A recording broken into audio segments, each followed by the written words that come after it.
Hello, fairy friends. Welcome back to Storytime.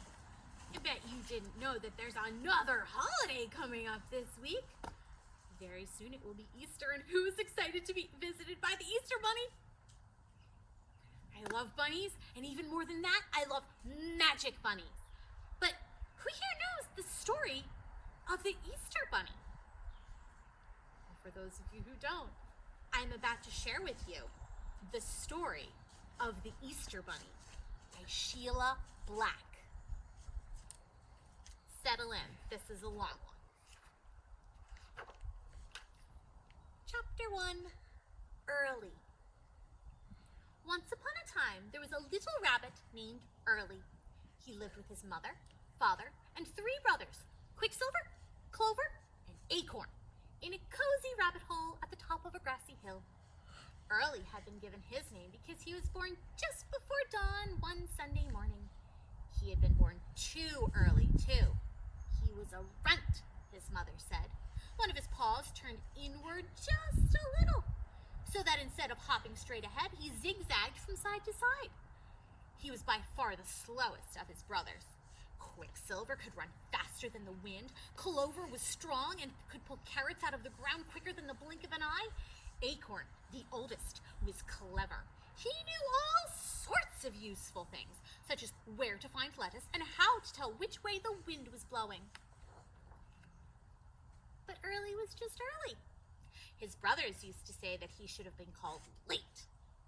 They said he was not much good at anything. He liked flowers and birds and butterflies. He was best at daydreaming. As he sat and gazed up at the sky, Early would make up wonderful stories about flowers that danced and talked to each other, and the colors of the rainbow, and where the snowflakes came from. "I don't know what I will do with you, Early," his father said. "You're a daydreamer." But his mother said Early would be just fine. He was a good-hearted little rabbit, and that was what mattered. Early liked making up stories, and he liked listening to stories. His Aunt Sophia was a famous storyteller. In the evening, all the rabbits of the grassy hill used to gather around her. She would tell stories about faraway lands, strange animals, and magic happenings. Early loved all of her stories, but his very favorite was the story of the Easter Bunny. There really was an Easter Bunny. All the young rabbits had heard about him. He was the most famous rabbit of all. Every year on Easter Sunday, he traveled the world bringing eggs to all the children. Aunt Sophia had actually seen the Easter Bunny once when she was young. Early made her tell about it over and over again. It had happened just after sunrise one Easter morning. Aunt Sophia had gone out very early, and she had seen him on the horizon. He had been just a flash of white on the hillside, for the Easter Bunny was the fastest rabbit in the world. But she had seen that he was carrying a basket filled with eggs that gleamed like jewels. One night, when they were all gathered around, Aunt Sophia told the young rabbits something wonderful. When the Easter Bunny grew old and tired, she said, he chose a new Easter Bunny from among the best of all the rabbits in the world. Quicksilver, Clover, and Acorn lifted their heads proudly. They were surely among the best young rabbits in the world. But Early just looked at the ground. Best? He wasn't the best at anything. Then Aunt Sophia asked all the young rabbits what they would like to be when they grew up. Quicksilver said he would like to be the fastest. Clover said he would like to be the strongest. Acorn said he wanted to be the cleverest rabbit in the world. Aunt Sophia nodded.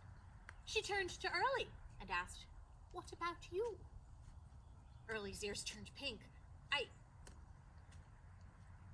would like to be the Easter Bunny," he whispered shyly. He had not meant to say it. It had just popped out. Everyone laughed. "You?" they cried. "Why, you're the slowest. You're the weakest. The Easter Bunny doesn't just sit on a hillside and look up at the sky. He's the fastest rabbit in the world. You could never be the Easter Bunny." Early's ears turned an even brighter pink. seasons passed. Early grew, but not very much. Everyone agreed that he was rather small for a rabbit who was almost grown up. Now his brother, Quicksilver, was almost twice his size and could run across the grassy hill in a flash. Clover was almost 3 times his size, as big as a cat, the other rabbit said admiringly. He could pull the largest carrots out of the ground with no trouble at all. As for Acorn, he was so clever that everyone on the hill asked for his advice about all sorts of things. How to find the way home in a blizzard, or escape from a hunter or a fox. But people just laughed at Early. He's sweet-natured, everyone said, but with a limp like that. They shrugged. Early was not much good at anything. In the mornings, he could be seen sitting, watching everything. In the springtime, he looked at the first leaves that appeared on the trees and saw the tiny shoots of grass grow up out of the ground. In the summer, he smelled the heather and watched the sleepy dragonflies gather over the pond at the bottom of the hill. In the fall, he watched the birds fly south and the leaves change from green to red to gold. He was often lonely, for the other rabbits seemed to be growing up and doing new things. But for Early, nothing changed. Chapter 2, A Stranger. One December evening, around Christmas time, a group of rabbits huddled under the elm tree. The winter had been worse than usual, and the rabbits only had a few bits of potato to eat. They were all feeling cold and bad-tempered. As the stranger came closer, they all could see that he was a very old rabbit. He was perfectly white, and his fur shone against the snow with a silver glow. "Good evening," this stranger said in a deep voice. The rabbits of the grassy hill looked at him. "I'm wondering if you could give me a meal and a bed for the night," he said. Now the rabbits could see that he was shabbily dressed. His blue jacket had seen better days. His ears flopped over as though he were very, very tired. "Who are you and where do you come from?" Quicksilver asked rather sternly. The stranger shrugged. "I'm a stranger," he replied. "I mean no harm, and I've been traveling a long way." "That's no business of ours," Acorn said in his most grown-up tone of voice. "I'm afraid we cannot help you. We barely have enough food for ourselves." The other rabbits nodded in agreement. "And as for a bed," Acorn continued, "why should we take in a stranger who won't even tell us who he is?" The other rabbits nodded again. They all felt there must be something odd about a stranger who appeared from nowhere. They all moved closer together in their circle, turning their backs on the strange visitor. All of them, except Early. He had been quietly watching the stranger. There was something in the stranger's eyes that made Early want to speak to him. He had never before seen a rabbit with eyes like that. They were as blue as the sky. "Excuse me," Early began, hopping forward a step or two. "We have room in—" But at that moment, Clover reached forward and cuffed him on the ears, knocking him down backwards. "What do you think you're doing?" Acorn whispered crossly. "Do you always have to be different?" Quicksilver hissed, and they stepped in front of Early and glared at the stranger, who turned and hopped away into the icy night. As soon as the stranger left, it began to snow. The rabbits gathered together, forming a tight circle against the sharp wind. The snowflakes fell more and more heavily. Slowly, the rabbits turned and hopped off to their warm rabbit holes. None of them spared a thought for the stranger, left out alone in the storm. None of them except Early. "It's terrible," he murmured to himself, "for an old rabbit like that to be out when it's so cold." Early peered through the darkness and the falling snow. He felt he could not bear to go back home when the stranger was out all alone in the storm. He set off slowly down the hill. He was going to find the stranger and bring him home. He didn't care what the others thought. The wind whipped the snow into white clouds around him. The branches of the trees creaked and groaned. Early struggled down the hillside. The woods at the bottom of the hill were silent except for the moan of the wind. All the animals had taken shelter from the storm.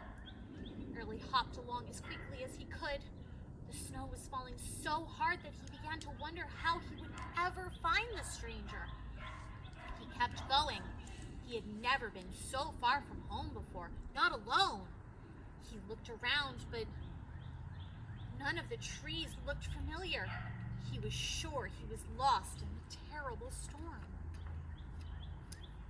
He stopped by a fallen tree branch.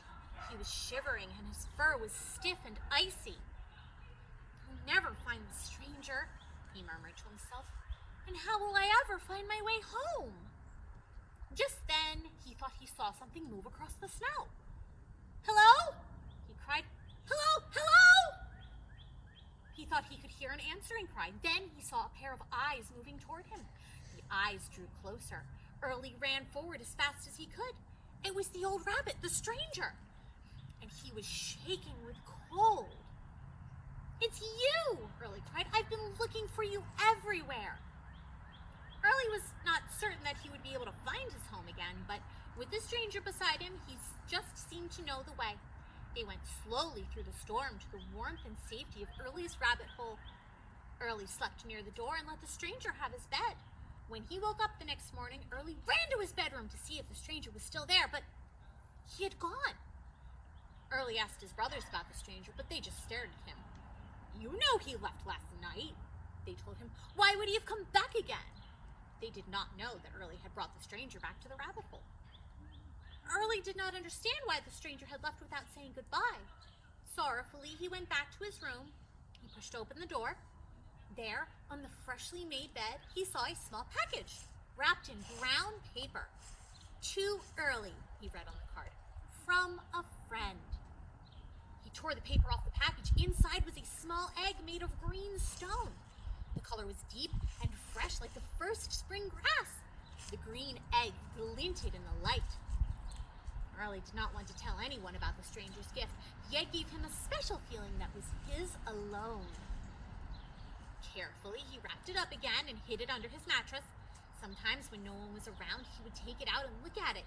It reminded him of spring and summer and the days when the world was green and bright. Chapter 3. The Easter Bunny. Winter passed and slowly turned to spring and came to the grassy hill. The tips of the trees turned pale green and the smell of new grass was in the air. Soon after the first flowers bloomed, some exciting news came to the rabbits of the grassy hill. A messenger dressed very finely came and read a proclamation. "The Easter Bunny has decided that he is too old to perform his duties anymore. He is choosing a new Easter Bunny to succeed him." Quicksilver, Clover, and Acorn could talk of nothing else. Each morning, Quicksilver practiced running. He ran faster and faster until he looked like a flash of light on the hillside. Clover built up his strength until he could turn over big stones with just a single paw.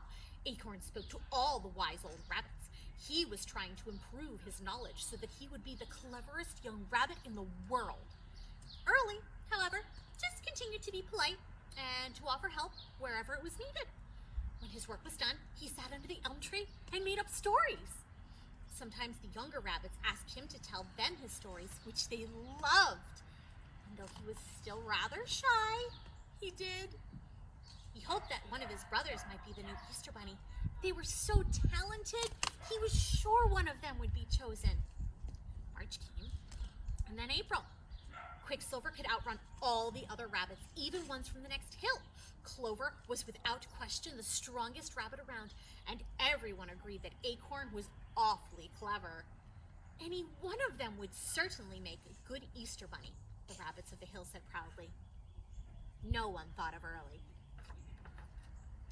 One morning toward the end of April, Aunt Sophia cried out that a procession was coming toward the grassy hill.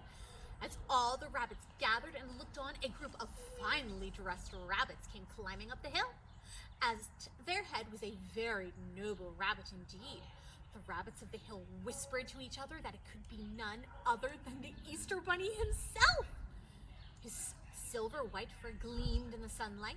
His waistcoat was the color of new grass. His jacket was sky blue. In his paw, he carried a silver basket filled with colored eggs of all kinds. The rabbits of the grassy hill crowded around the visitors. Quicksilver, Clover, and Acorn were first among them. They were wearing their finest clothes. Each was secretly sure that he would be the chosen one. The procession came to a stop. The Easter Bunny stepped forward. I am pleased to say that the new Easter Bunny has been chosen from among you, he began. He is the best of all rabbits I came across in my journeys. He knows who he is because I have given him a token of my friendship. An egg carved out of green stone. The rabbits all looked at each other in confusion. None of them had ever seen an egg like that. There was a long silence. At last, Early stepped forward shyly. I beg your pardon, sir. I have a green egg like the one you mentioned. It was a gift from a stranger, but perhaps he made a mistake. He took the green egg from his jacket and handed it to the Easter Bunny. The Easter Bunny clapped him on the shoulder. Don't you recognize me? He asked, and looking up at his blue eyes, Early saw that the noble rabbit was none other than the stranger that he had met that cold winter night so many months ago. That night, the rabbits of the hill celebrated. No one could believe it was Early who was to be the new Easter Bunny. His brothers were sure that somehow a mistake had been made. Only his mother and Aunt Sophia were not surprised. I always said you were kind-hearted, his mother whispered to him, and I always said that was more important than anything. The rabbits of the hillside had danced and eaten into the night. Now they were all tired. Some of them were falling asleep under the stars. Early was looking up at the sky. He heard the voice of the Easter Bunny beside him. It's time for us to go, he said. Early turned to look at him. Are you sure I'm the one? He asked quietly. I can hardly run at all, you know. It doesn't matter, the Easter Bunny answered. You're the one. He reached over and touched Early on the shoulder with his silver cane. Suddenly, Early felt his legs and his paws start to tingle. He felt as though he could run as fast as anything. He looked sadly at the grassy hill, but he knew he had to go. The two rabbits set off together along the hillside. At first, Early was slightly slower than the Easter Bunny, but after a moment or two, he drew even with him. They ran faster and faster until there were no more than a flash of white on the hillside. The rabbits of the grassy hill watched them go with a happy feeling in their hearts. If one Easter Sunday you see a rabbit carrying a basket full of colored eggs, you will know that he is the Easter Bunny. And although this story took place many years ago, it may well be Early himself. He's much older now, of course, but he is still a daydreamer. And sometimes when he is tired, one paw turns in just a little bit, just as it used to a long time ago on the green, grassy hill. The end. Thank you for listening, and I hope you have a wonderful Easter, and I'll see you next week. Bye, friends!